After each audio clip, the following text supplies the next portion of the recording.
देखिए, हिंदुत्व और हिंदुइज्म में बहुत फर्क है।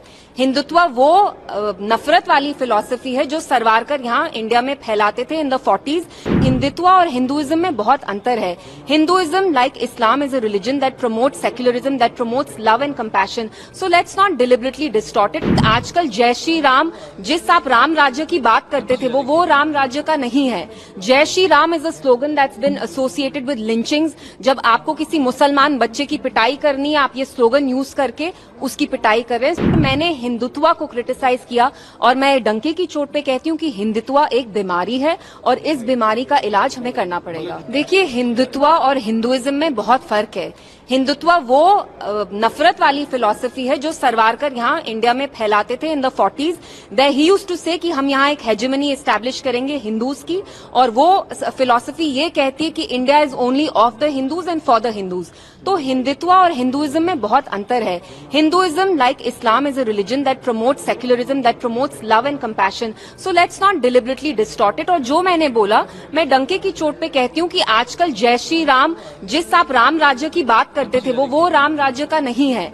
जय Shri Ram is a slogan that's bin associated with lynchings. जब आपको किसी मुसलमान बच्चे की पिटाई करनी है, आप ये स्लोगन यूज करके उसकी पिटाई कर रहे हैं। सो इट्स वेरी शेमफुल कि हिंदुइज्म जो रिलीजन है, आप उसको डिस्टॉर्ट कर रहे हैं। और मैंने हिंदुत्व को क्रिटिसाइज किया और मैं डंके की चोट पे कहती हूँ कि हिंदुत्व एक बीमारी है और इस बीमारी का इलाज हमें करना पड़ेगा। जिस सिंबलाइजेस की बीजेपी में कितनी नफरत है, वो जहां के भी मुस्लिम्स हो, इंडियन मुस्लिम्स हो, रोहिंग्याज हो, उनको पनिश करना चाहते हैं, उनको परसिक्यूट करना चाहते हैं। इंडिया इज फॉर एवरीबडी, वो मुसलमान हो, हिंदू हो। अब आपको अपनी पॉलिटिक्स खेलनी है तो आप रोहिंग्याज को, लेकिन मैं आपको बताना चाहती हूँ, कल मैं जगती कॉलोनी गई जहां कश्मीरी पंडित्स रहते हैं, उनकी भी हालत रोहिंग्याज से कोई बेहतर नहीं है। वहां भी दीवारें टूटी हुई हैं, पानी का कनेक्शन नहीं है। आप देखिए वो कितनी खस्ता हालत में रह रहे हैं। तो वो कश्मीरी पंडित हो या रोहिंग्या हो, बीजेपी ने सबका हाल बेहाल कर दिया है। सिंबल को लेकर भी किस तरह की स्थिति जो बनी हुई है जी, कैसे आप उन सब चीजों को? सिंबल क्या? संबल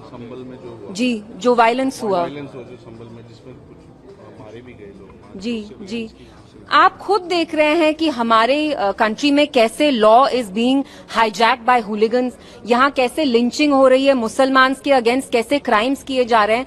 and these hooligans enjoy the impunity, क्योंकि सरकार को लगता है कि कहीं ना कहीं जो उनका वोट बैंक है उससे इनको फायदा होगा।